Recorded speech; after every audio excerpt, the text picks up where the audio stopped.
ashe ɗan jarida ne ya ɗauka. Alhaji Muhammadu mai alfa magana ta waya ka bada kaga shekaran jiya na je kiyama wani kiri ya tambaye ta na ce mai ai baka garin nan sai an taro za a ganka babban taro gare ka shi yasa da na je ne bayani billahi lazi barka ne shugaban fulani barka shugaban fulani arko sanya ji ka tana hannu ni ma da mu fulata ni da kadara Allah ce ta buge ni da shanin mu guda biyar ne muna bacci gafiya ta kwaye saban mu da miƙa ba salati baba arko baba arko ina wuni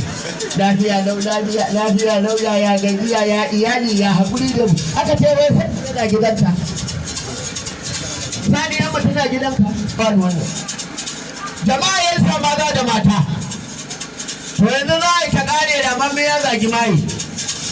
Alhaji Muhammadu to in dai kashe bai san kare ba to kare ko ya san asalin kashe wannan ma magana guda ce mai fita ba mai risala mai karatun tsoron yanki gona mai ishmawi mai iziya mai almakaru makaran kumara na annabi masu dubar risala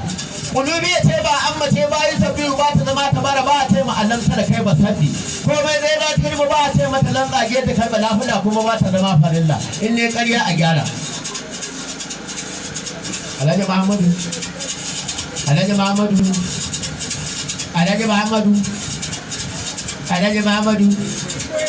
Alhaji Muhammadu ba na son jama'a su ji mu kai da mai fulful da rai to mun gode Alhaji Muhammadu